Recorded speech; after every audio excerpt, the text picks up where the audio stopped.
What's going on, everybody? Today I'm going to be working on this 1951 Chevy 3100. We did a disc brake conversion on it and, removed the old drums. I used the roller bearings that were with it just to put it back together. That is not safe or roadworthy, especially with the radial tires. So you want to change those out to a tapered set. I actually picked these up from LMC Truck. They got everything you could imagine. They do a great job. So we're gonna get started on these. Get underneath here. I'll show you guys what we're working with. So make sure you jack it up on the frame. Obviously do everything safe. You got a battery tray over here, so I like to get a little bit further down there in the middle. Yes, I know it's rusty. It is 75 years old. So just starting on this truck, really kind of dialing it in. So I'll do a few videos on it as I go along with it and be adding some other stuff into the channel too. Okay guys, so starting out, got everything kind of set up. I'm just going to use the 19 to take these off. I know these are old lug nuts. I know that they're SAE, but I'm going to replace them eventually anyways. So for the purpose of wheeling this around and just getting it where it needs to be, I'm going to use the 19. So we're going to get the wheel off. I'll show you what to do from there. All right, folks, so wheel is off. Like I said, this one has the disc brake conversion already. All the adapters, everything's on there. Kind of give you some insight. Obviously, I haven't worked on it in a while. But you can kind of see the bracket set up and how that works. It goes around the hub. So your wheel bearings, you actually have two in here. The problem is the old roller bearings versus the tapered bearings, they'll just wear out. I mean, they'll get smoked because I don't know if you've seen the original set of wheels and tires for these, but they are not like a radial. So the way they flex and grip is different and it'll just wear these out. So the first thing we're gonna do is get these off. We're gonna drop these two bolts. These are Allen's. We'll give you the size here in a moment. We're gonna slide the caliper off, hang it out of the way. And then we'll remove the dust cap. I'll show you how to do that. Obviously, after 70 years, it's been beaten quite a few times. I'll end up replacing that here eventually, but again, for the purpose of what we're doing and going through and fixing everything, it's fine for right now. So I will get these off. I'll show you guys what size that was. All right, everybody. So this is a 3/8. That's what we're going to be using to break this loose. Also, highly recommend these. They're cheap, but they are great when you want to hang a brake caliper. Man, I think I bought them off Amazon and they've been worn. They've been used. I want to say 12 bucks, something like that, maybe 15. These things have lasted me a long time. Probably time to get some new ones. But anyhow, we'll get these set up. I'll get this removed, and then we'll go from there. All right, like I said, super easy. These things are great. Keep everything out of the way. Still got my slack in the line. So now we can see here, just give you guys a little insight. These things are actually going to be pretty interesting. Once I get this cap off and you see how it's actually held on, you're going to be like, wow. It's pretty cool how they used to do this stuff. So anyhow, we'll get the dust cap removed. Now, look, here's the big deal. A lot of people jam shit in here and hammer them and beat them up. When they go to smack them back on, they don't do it correctly. You really want to take your time and make these things last. Again, for this instance in this video, I'm going to take it off using a small chisel and just work my way around. Just a flat point chisel. And then eventually I will replace these. I just haven't done it yet because I'm going to be in and out of here so much. So we're going to get this taken off and I'll show you what it looks like inside. All right, guys. So dust cap is off. And now you can kind of see how these were set up. I mean, it's really... when you watch us putting the preload on the bearing, or me putting the preload on the bearing and reassembling it, you're going to be like, wow.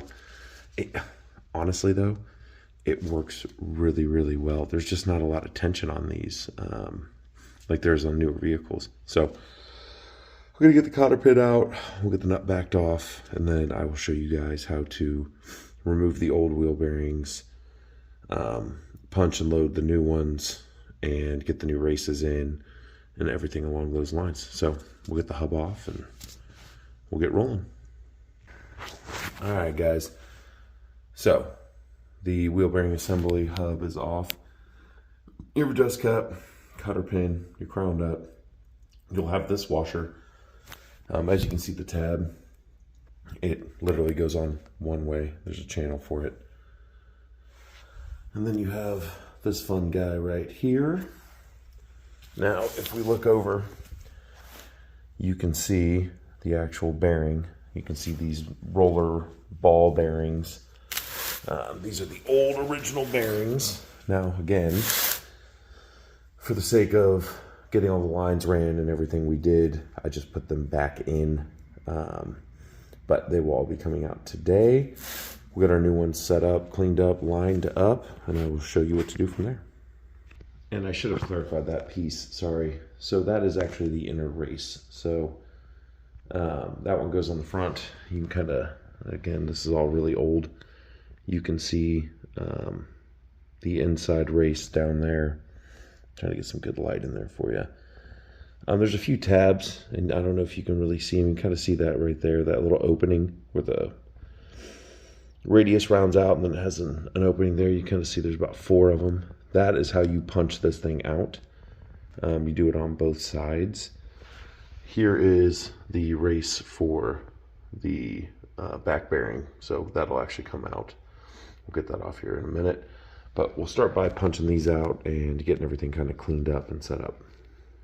And I'll show you once I have this out what it looks like. All right, guys, so that race is out. You can see that now.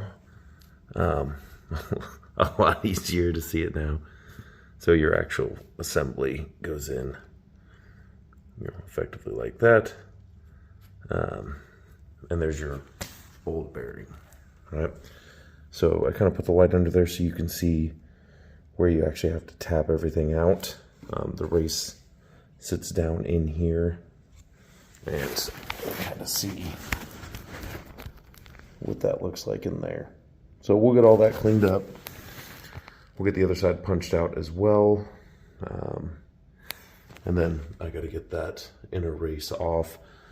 We'll get the new ones opened, everything cleaned out, ready to be greased, and I will show you where to go from there. All right, here's a little bit better view. Once I flipped it over, you can kind of see it a lot more now. You can see where these 4 grooves are for you to be able to punch the old bearing out. And if you look down in there, I know it's a sloppy mess. You can see where we're going to be punching out the other side. Now that one's a little bit different, the setup. Just the way that it's complete, but we'll get that out and I'll show you what that looks like. All right, guys, so this one came out way easier. Oh, good. Give you a little context there. I mean, remember, again, this shit is super old. I mean, this grease smells like the 1950s. So you can kind of see the backside of the bearing and the race. So we will get some more of that out. The bearing shot out, but we still got a little bit more of the race to punch through. Once I get that all the way out, I will show you what it looks like. All right, y'all, and there you have it. The backside of the other race came out, so we can actually put that on there. You can kind of manipulate this here. Now you can see down there where those 4 flange holes, where it kind of flanges out there on the radius for you to be able to punch through. So we're going to get these cleaned up. I'm going to get the inner race off of here. It should just slide off. It really shouldn't be stuck on there at all. I've never had one stuck on there, so like I said, I'll be able to pop that right off. You want to be careful. Just make sure that you don't damage anything when you're punching down along this. Make sure that you don't gouge the sidewalls all the way out. You really don't want to damage these old hubs. It's hard to do, but it is possible. So just make sure you take your time and you're super thorough. Like I said, we'll move over, get this I'll get a clean rag set up. We'll get all our new bearings packed and greased and ready to go, get everything cleaned up. I'll show you what that looks like, and then we'll go from there. All right, guys, so we're back. You can see I got the race in. So what you want to do is, this is the old race. Obviously it goes in like this. You can see the tapered edge. When you start, you want to take a hammer and just gently tap, and I mean gently, to kind of get the race set. Since I don't have a press here in my personal garage, what I decided to do was put the old race on top and start tamping it in. Now you can see there's a little bit of a gap. We still got to go down a little bit further. The cool part about these is, one, they get wrapped in oil paper. So that's fantastic. So the bearings don't get surface rust or anything like that on them. And what you'll end up with is, on the new bearings. Now, remember, when you're doing the tapered, even if you keep the old drum style and don't do the disc brake conversion, these will still work. So the new ones sit in, and the inner race is attached. So you don't have anything to worry about. And then the best part, make sure once you drive the race down, this is the seal. So this is your dust cap. You'll get this on, you'll put the bearing in after you grease it, and then the dust cap will sit in there and protect anything from getting into the actual bearings. So, really cool setup. It's neat how they design these. I'm gonna run the race the rest of the way down, and then I'm gonna put the outer race in. Once I have both of those set and tamped in, I will hop back on, show you how to grease the bearings properly, and then we'll place the bearing in, place the seals on, slide the hub back on, and I'll show you how to tighten and torque everything. Okay, now an important thing. So once you drive it in and you use the old race, this one will go in with it, and that's perfectly fine. What you want to do is flip it back over, and you want to drive this out with your punch right along this edge. Do not score this. Take your time and just punch along the inside of this edge. So what I like to use is the 4x4 blocks. I'll set one end on there, and then I'll tilt the other end up, so that way I got kind of an angle, and I'll drive this out. Do the exact same on the other side. Just take your time, and I'll show you what that looks like real quick. Okay, so now you can see in there, and what you want to do is you want to go right in there up on the edge. I'm going to show you how that looks. And just drive it out like that. Doesn't matter if you destroy the old race, because who cares? Just take your hammer and just tap that around, and it'll come right out. Your best method here is to lay this flat. That way you can drive it out. Make sure you got plenty of space in between. Okay, so to give you an example, I used a pretty long punch. But like I said, the old race comes right out. I'm trying to show you. You can kind of see where I hit it, where it's a little, scuffed. But yeah, just drive it back out. And then, like I said, make sure everything's clean. I got to do a little bit of cleaning here. Make sure you don't score the surface. If you do, you can take some emery cloth, clean it up, at least get the high level. If you indent it at all, take the raised material off. I didn't do that here, but if you do, it's just an easy way to fix it. So let's get this one in now. So like I told you, the cool thing is these come wrapped in oil paper to avoid surface rust. I got my area cleaned up. We're going to take this out, set the bearing off to the side so it doesn't get dirty. Make sure your tapered end faces the outside. Do not put it in like this, or you will have a very bad time. So like I said, set it in there, and then just lightly go around, tamp it with the hammer, right? And start getting it moving. Take the old race and drive it in. So I'm going to get started. I thought I'd give you a little bit of a tutorial there. Like I said, not much pressure. Keep the hammer flat. Work your way around and just start going that route. I like to get it just about a quarter of the way seated, and then I will take my old race right here and I will use it so that way it could take the brunt of it. Make sure the surface side's clear and clean. Don't drive it in with any grit. Make sure everything that you're working on is a clean area, so that way you're not gouging or damaging any surfaces. Now, one of the key things is, as you're holding this, you're gonna have to move and position your fingers while you're swinging the hammer so you don't smash your fingers. But just take your time and go around, right? This still comes out. You can see we're just tamping it in. Make sure everything's clean. Make sure it's clear. Don't have this shift off. Take your time. Make sure it's directly on there and just keep driving it down. Now, the goal is you want to make sure that this surface, see there's still a gap.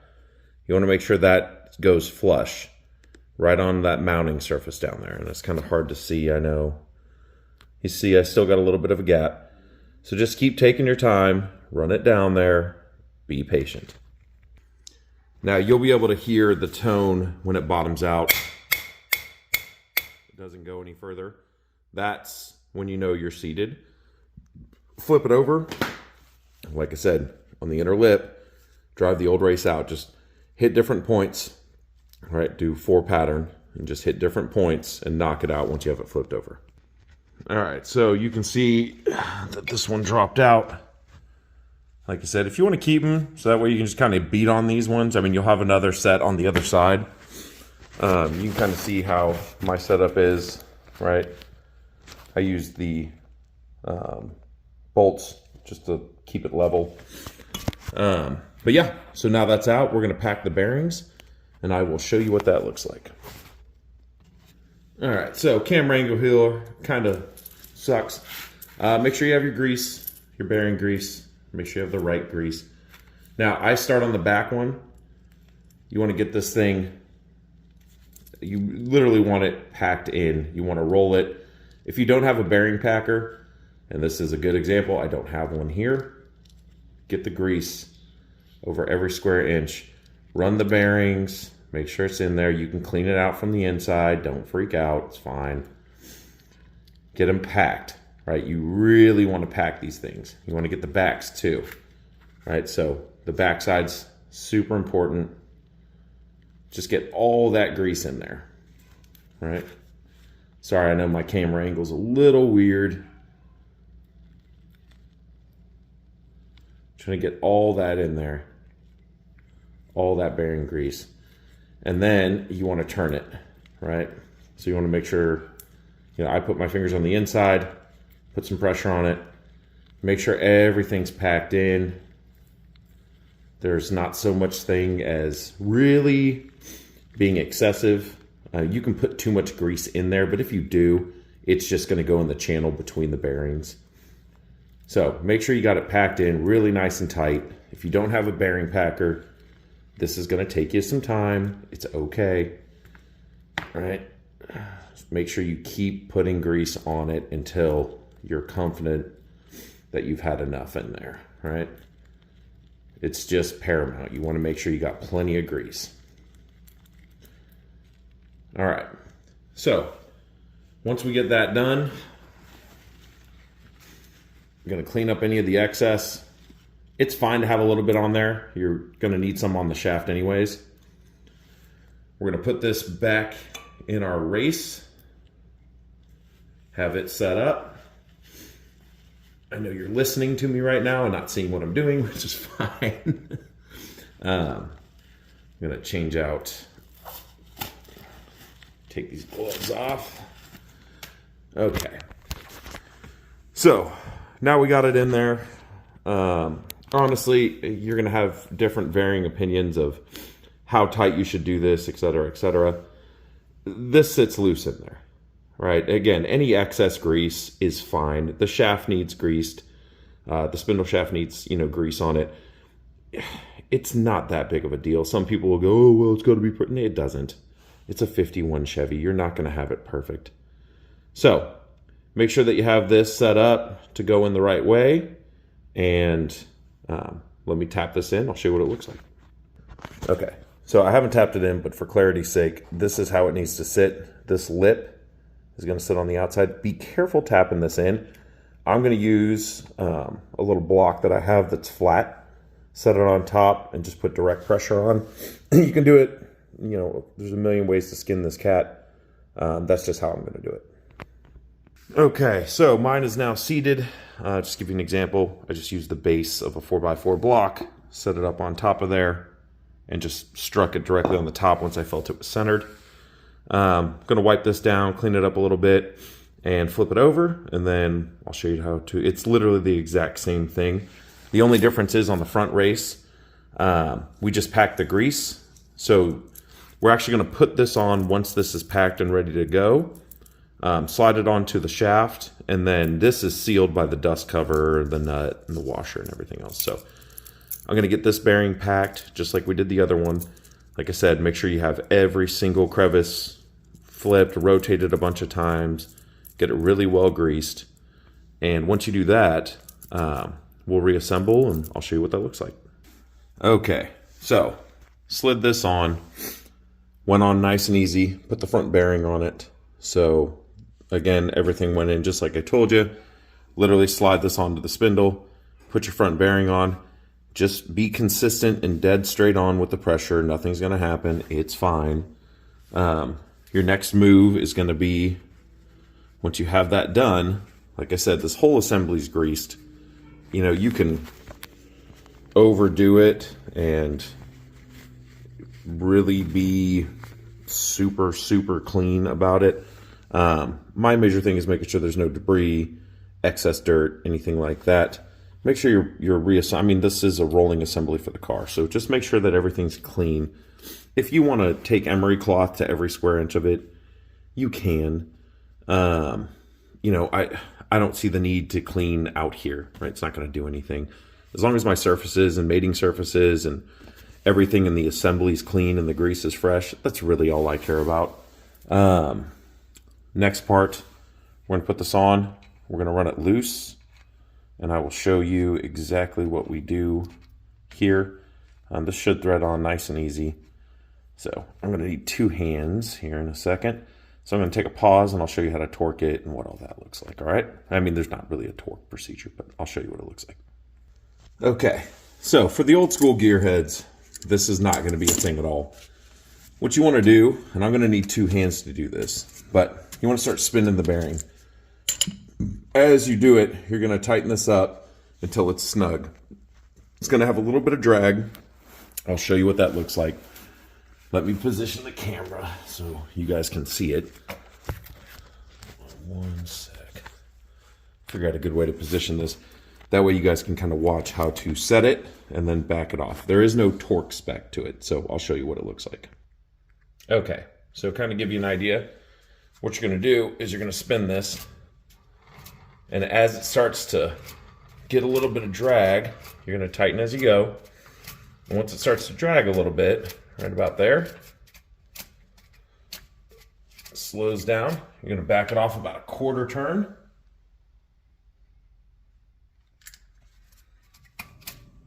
To where it's nice and smooth. Now you want to make sure you don't have any play, right? But now you can see it's smooth. So we're going to take our cotter pin, clean it up, install a new one, and then very carefully, when you tamp on the dust cap, you can use like a base punch and just go around it. Don't hit it here. All you're going to do is damage it. Go around that outer lip. And to show you what I'm talking about, just take a punch, gently tap around right on the lip edge so you don't destroy the actual cover. Just get it nice and flush and set even. If you start banging on it here, all you're going to do is distort the cover. Now, as far as that goes, I'm going to clean up the rotor. I'm going to remount the bracket, put everything back together, go to the other side. Hopefully this was a helpful video for you guys. Like I said, it's been a long time since I've made some, so you're going to start seeing some stuff coming from me now. I'm excited to do the videos. They're always fun for you guys. I always enjoy the comments. Drop a like, subscribe, and we'll have some more content coming for you. Thanks, guys.